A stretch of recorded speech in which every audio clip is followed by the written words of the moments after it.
Hey everybody, good morning. Sheriff Matt Allard, Audrain County, Missouri. It's early this morning, but it's already in the 30s here. The weather in central Missouri has been crazy. So for the past 5 or 6 weeks, most days have been in the teens, the nights in the negatives, and it just hasn't been conducive to get outside and do anything. But during that time, I picked up what I think is a nice little gun, and we're going to kind of go through it here today and shoot it a little bit and talk about my feelings and experience about it. So the gun we're going to talk about today is the Beretta Model 85 FS, 380 Beretta, and if you'll notice, it's very similar in appearance to the full-size 92 FS. The footprint is much smaller, and but generally speaking, appearance-wise, they appear to be the same, although the operating principles are going to be a little bit different. So the 92, the operating principles behind it, it's a lock breech delayed blowback. So the barrel and slide move together, and that gives the chamber pressure time to come down to be safe for that breech to open. Chamber pressures in a 380 are much lower. So none of that here. It's a straight blowback. The slide just is operated by the recoil and the pressure inside the chamber, and it's the low enough pressure that it's safe to open that fast. But the other differences operationally are the decocker on the 85 is frame mounted, and you push up to decock, and on the 92, the full size gun, the decocker slide mounted, and you push down to decock. So short of that, and years ago I had a Browning, the Browning BDA, which is in essence the same gun as the Beretta 84 or 81 series, whatever you're going to call it. There's 81, 82, 84, 85, and I think 86 and 7. Different calibers for the different models. I think 81 and 82 were 32 caliber, 84 and 85 are 380. And I think the 86s and 87s are 22 caliber. So anyway, years ago I had a Browning BDA, which is in essence the same gun. It was actually manufactured by Beretta under contract for Browning. The only real difference between the Browning BDA and this Beretta is the Beretta has the traditional open top slide, and the Browning BDA just had a traditional ejection port cut into the slide. So anyway, we'll talk a bit more here just shortly.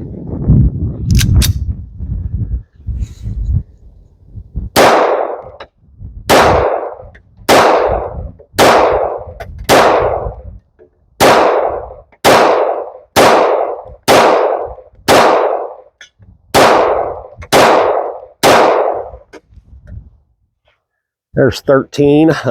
Today we're shooting Sierra Sportmaster 90 grain jacketed hollow points. They're made by Sierra Bullet Company, which is in Sedalia, Missouri, local company, and they make pretty good stuff. I like it quite a bit. So probably not shooting the best. I've got some stitches in my hand, and it's still a little tender to grab a hold of and try to shoot a gun, but we'll walk down and look at that target here shortly. Anyway, I had that Browning BDA, and back then kids were playing sports, and having an extra gun around the house wasn't anything that was going to be financially able to maintain. So that Browning BDA had to go the way of the dinosaur when kids needed braces, or kids needed football cleats, or kids needed school stuff, or whatever the case may be. And I was in a gun shop a couple of weeks ago, and this gun was laying there, and it had $550 on it. And I'm like, So I looked at it. You can see there's not even a scratch on the grip panels. The finish on the frame and the slide and barrel is pretty immaculate. My guess is somebody bought this thing because it was manufactured in 2015. You can see it on the slide, the IT-15. And my guess is somebody bought it, had it in a nightstand, and maybe the gun shop that I was in, I know they do a lot of estate sales and stuff, and maybe it was part of an estate sale. But a lot of people don't want to carry a 380.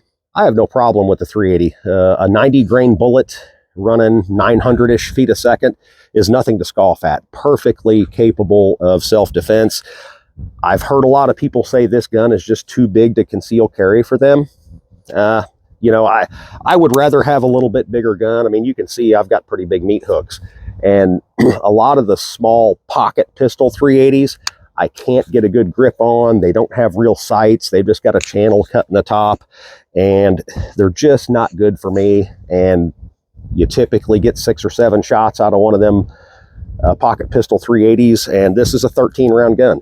So I'm able to conceal this pretty well. And most people should be able to. This is not an overly large gun for what you get. You're getting 13 rounds instead of the 5 or 6. Now, most people with those pocket pistols, you look at those and you go, okay, you're going to use that as a last, as a last-ditch effort to try to protect you and your family. You're not going to go rushing headlong into a bank robbery.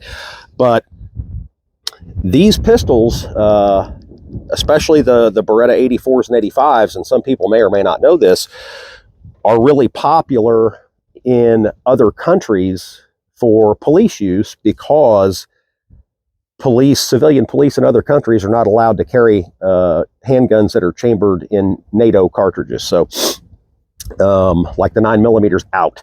I know several years ago, Century Arms imported a whole bunch of these things, Beretta 84s, and they were bought from one of the Middle Eastern states. I don't remember, but they were in essence a police buyback, and they were selling them for a few $100. And I actually looked at a couple of them that I found in gun shops, but they were rough. Just had almost no finish left on them. Now, mechanically, they were probably sound, and they'll probably be good shooters for the rest of my lifetime. But again, back then, it was probably 15 years ago, still had kids at home, and a few $100 wasn't something that was doable. So when I came across this, when I snatched it up, and I've been carrying it for the last couple of weeks, and I'll probably continue to do so. It's a nice, easy gun to carry. It's somewhere bigger than a pocket pistol, but smaller than a mid-size, like a duty type pistol. Like, it's smaller than my SIG P229, which I really enjoy carrying. It's smaller, probably smaller than, maybe a little smaller than a Glock 19, which a lot of people seem to prefer to carry. But again, 13 rounds of 380 is not anything to scoff at. I would not purposely rush headlong into a bank robbery with this being the gun that I chose to carry, but if I had to, I'd probably be okay with it.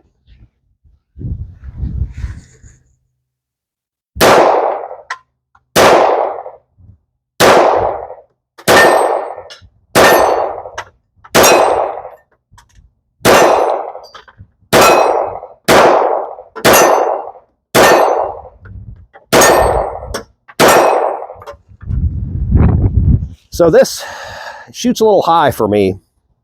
I missed a few times high there, but the sights on here they're real sights, but they're kind of hard to pick up. They're pretty small, and I ain't got my short eyeballs on, so it's a little fuzzier than I'd like it to be. However, we're at about 15 yards. The steel rang, and we'll go down and take a look at this target that I just shot.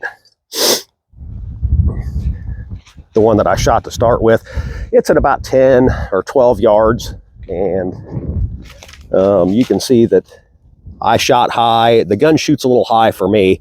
My point of aim was center of that 3x5 index card, so I'm sure if I had different glasses on, I could probably do better if I could see the front sight better. But anyway, one more thing about this particular gun. Had to put my weight back on my tripod. So Something I did notice when I initially shot it, I put about 100 rounds through it. It shot nice, and everything went well.